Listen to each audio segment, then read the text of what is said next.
ಗರಿಗರಿಯಾದ ಆಲೂ ಪಕೋಡ ಯಾವ ರೀತಿ ಮಾಡೋದಂತ ನೋಡೋಣ ಬನ್ನಿ. ಒಂದು 2 ಆಲೂಗಡ್ಡೆ, ಕಚ್ಚಾ ಆಲೂಗಡ್ಡೆ ಇದೆ. ಇದು ಈ ರೀತಿ ಮೊದಲಿಗೆ ಕಟ್ ಮಾಡ್ಕೊಂಡಿದ್ದನ್ನು ತೆಳ್ಳಗೆ ಉದ್ದುದ್ದಕ್ಕೆ ಕಟ್ ಮಾಡ್ಕೊಂಡು ತೊಗೋಬೇಕು. ನೋಡಿ ಈ ರೀತಿ ಕಟ್ ಮಾಡ್ಕೊಂಡ್ರೆ ಆಯಿತು. ತೆಳ್ಳಗಿರಬೇಕು, ಜಾಸ್ತಿ ದಪ್ಪ ಇರಬಾರ್ದಿದ್ದು. ಕಟ್ ಮಾಡ್ಕೊಂಡು ಈ ನೀರಿನಲ್ಲಿ ಹಾಕಿಡ್ತಿದ್ದೀನಿ ಕಪ್ಪಾಗೋದಿಲ್ಲ ಅಂಥೇಳಿ. ಎಲ್ಲ ಕಟ್ ಮಾಡ್ಕೊಂಡಾಗಿದೆ. ಇವಾಗ ಕ್ಲೀನಾಗಿ ಒಂದು ಸ್ವಲ್ಪ ತೊಳ್ಕೊಂಡು ಇದನ್ನು ನೀರ್ಲಿಂದ ಸೋದಿಸ್ಕೊಂಡು ತೊಗೋಬೇಕಾಗುತ್ತೆ ಈ ರೀತಿ. ಓಕೆ ನೋಡಿ, ಎಲ್ಲನೂ ನೀರಲ್ಲಿ ತೊಗೋಬೇಕಾಗುತ್ತೆ. ಈ ರೀತಿ ಜಲ್ದಿ ಇಟ್ಕೊಂಡು ನೀರನ್ನ ತಗೊಳ್ಳಿ. ಇವಾಗ ತಗೊಂಡಾಗಿದೆ. ಮತ್ತು ಇದೇ ಮಿಕ್ಸಿಂಗ್ ಬೌಲಲ್ಲಿ ಸೇರಿಸ್ತಿದ್ದೀನಿ. ರುಚಿಗೆ ತಕ್ಕಷ್ಟು ಉಪ್ಪು, ಪೆಪ್ಪರ್ ಪೌಡರ, ರೆಡ್ ಖಾರದ ಪುಡಿ ಮತ್ತು ಒಂದು 4-5 ಚಮಚ ಆಗುವಷ್ಟು ಅಕ್ಕಿ ಹಿಟ್ಟು ಹಾಕ್ಕೊತಿದ್ದೀನಿ. ಅಕ್ಕಿ ಹಿಟ್ಟು ಇಲ್ಲ ಅಂದರೆ ಮೈದಾ ಹಿಟ್ಟು ಕೂಡ ಹಾಕೋಬೋದು ನೀವು ಇಲ್ಲಿ.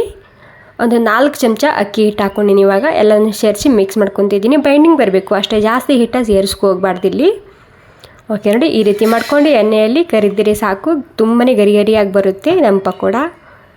ಓಕೆ, ಎಲ್ಲನೂ ಗೋಲ್ಡನ್ ಬ್ರೌನ್ ಆಗೋ ತನಕ ಕರ್ಕೊಂಡು ತಗೊಂಡ್ರೆ ವಾವ್, ನೋಡಿ ಎಷ್ಟು ಮಸ್ತಾಗಿ ಬಂದಿದೆ ಅಲ್ವಾ ನಮ್ಮ ಆಲೂ ಪಕೋಡ ರೆಸಿಪಿ.